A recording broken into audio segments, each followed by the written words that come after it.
The story begins a long time ago in a distant kingdom where a group of men are heading towards a mountain where a gigantic dragon dwells in the caverns.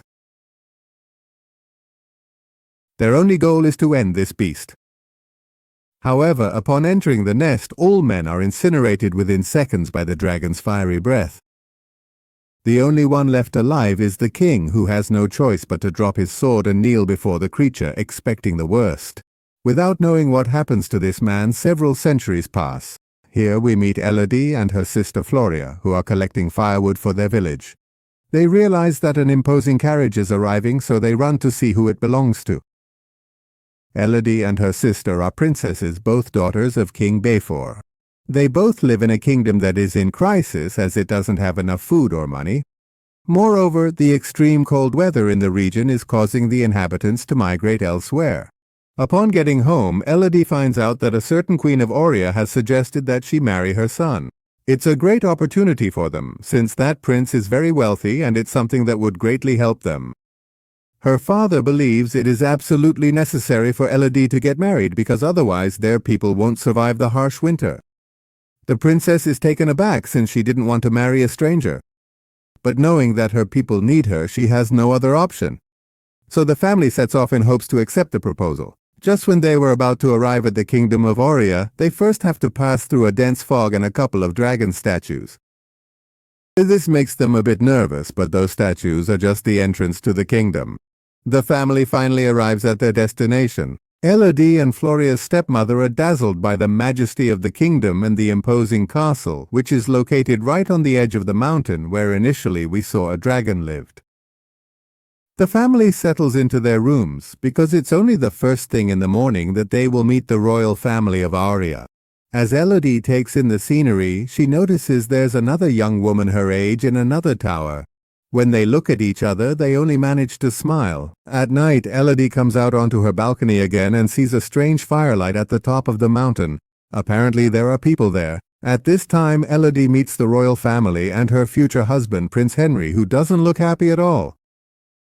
The Queen of Auria, named Isabella, suggests that the young ones get to know each other a little, while the adults finish up some details of the marriage. The meeting takes place, and in the end, Bayford comes away a little bewildered. His wife notices it, but the king doesn't tell her anything, which leaves her a bit worried. The future spouses go for a stroll and really hit it off. There, Elodie reveals to the prince what she saw at night, and he explains that it's an ancient ceremony, at least one of three, very significant for the kingdom, and supposedly this is to honor her ancestors. That's why this date was chosen for them to get married. At night, Elodie's stepmother visits her to reveal that she feels the wedding is a mistake, given she noticed that Elodie doesn't trust these people and they seem to be hiding something dark. At this point, her father arrives and the woman can only tell the princess to think it over, as there's still time. However, Elodie has nothing to think about because she's already made up her mind. The next day, the wedding takes place. Elodie, in a glamorous dress, accepts Prince Henry as her husband. The young woman is also named as Princess of Auria. After this, Elodie says goodbye to her family as she and her now husband head to the mountain to perform the ancient ceremony that Henry had told her about. Upon reaching the top, the queen and other people are wearing some rather strange masks. All of these details are part of the ritual. Isabel welcomes Elodie, revealing that for generations it has been her task and duty to protect her people. The price is quite high, but so is the reward. The queen gives a coin to the princess, who doesn't quite know what it's all about. Isabel continues to tell the story as they make their way to what looks like a chapel. He indicates that when their ancestors took possession of this island, they discovered that a creature lived here. The beast left its lair and headed for the village, so the king gathered his soldiers to avenge his people.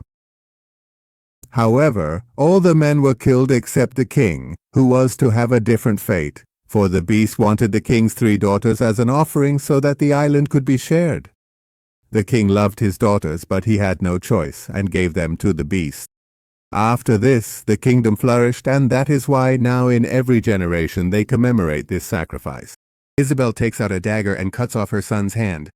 The same goes for the princess's hand. Both hands are joined, and now the princess is of royal blood. Elodie throws a gold coin into an abyss, and thus the ceremony is completed. Henry now carries his new bride.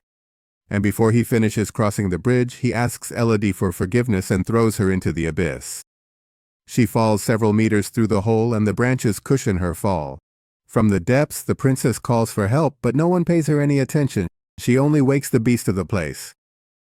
The princess weeps over what they did to her and tries to find a way out. She then realizes that more women have been thrown away and understands that she has been used as a sacrifice. Guided by a light, Elodie explores the area where she sees many birds flying in desperation as they are being burned to ashes. The princess is stunned, and at that moment the huge dragon appears, who also speaks. He reveals to her that she's a sacrifice and that her kind must pay with each generation.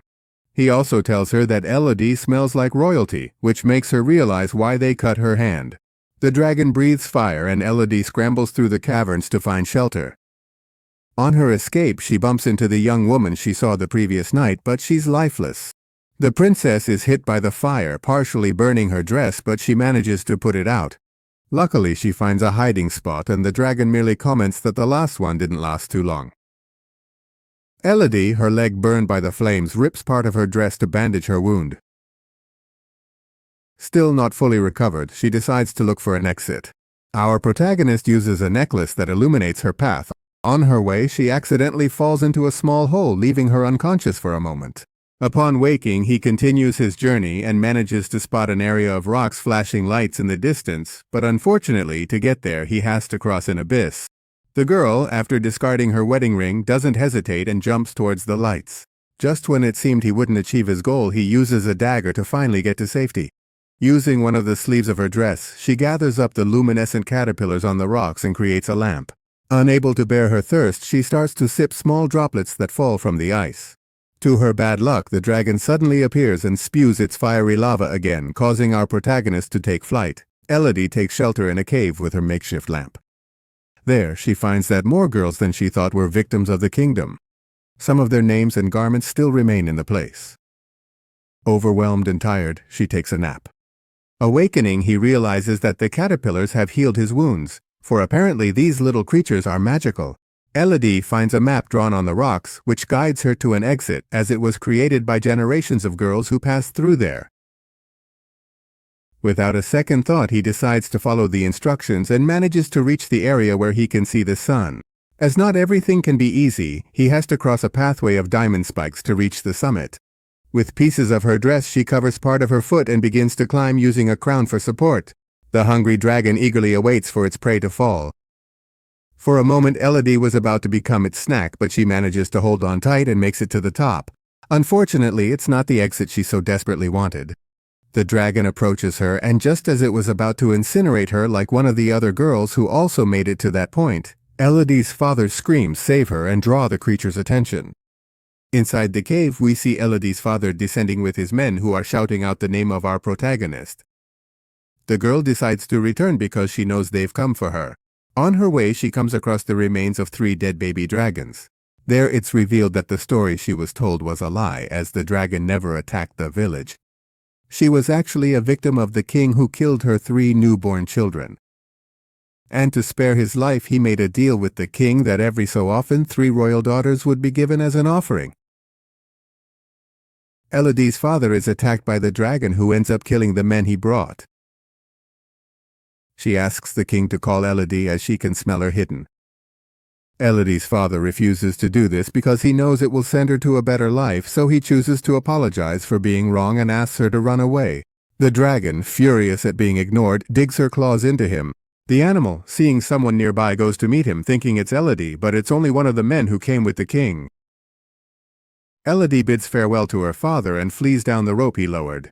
The dragon, realizing this, tries to reach her with its fiery lava, but it's in vain. When it can't find her, it starts filling the whole place with fire. Queen Elizabeth, realizing something's wrong with the dragon, deduces that Elodie escaped, so she decides to steal her sister Floria to give her as a replacement. Elodie, still on the run, encounters her stepmother, who notifies her that Floria has been taken. Without a second thought, the princess decides to go back, but it's already too late. Queen Elizabeth combines her blood with Floria's to make her a royal and uses her as bait. Elodie lowers herself into the dragon's cave, where it already has her sister captive. There the creature informs Floria that it's waiting for Elodie, as she will surely come looking for her. Our heroine sets up a trap to distract the dragon while she rescues her sister. Seeing her plan not going as expected, she hides Floria while preparing to confront the beast. Elodie explains to the dragon that they were both tricked, as she isn't royalty. The dragon naturally assumes that she's lying and starts to ruthlessly attack her. Elodie fights back with the help of a sword, persistently insisting that she is not a royal. When it seemed like it would be her end, Elodie receives signs of what she must do.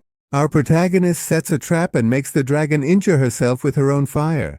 When she's badly wounded, Elodie approaches to show her hand, making the dragon understand that her blood was mixed with royalty, finally making the creature realize she was deceived. The dragon wants Elodie to end her life, but Elodie refrains from doing so and instead of killing her, decides to heal her with the magic caterpillars. Meanwhile, in the royal castle of Auria, Henry is marrying another innocent young woman, as this is their third missing victim. There, Elodie makes her appearance to stop the ceremony. Our protagonist helps the young woman escape and gives the town a chance to do the same. Queen Elizabeth, furious, confronts her, saying she isn't afraid of her, but Elodie responds that it isn't her they should fear. At that moment, the dragon arrives to seek revenge on the royals. The beast releases its powerful flame, ending the reign of horror. As the castle burns, Elodie escapes from there. Sometime later, Elodie, Floria, and their stepmother return home, confident that they'll successfully rule their kingdom without their father. As they sail away, we see the dragon accompanying them, as everything indicates it has become an ally of Elodie. And so this tale concludes.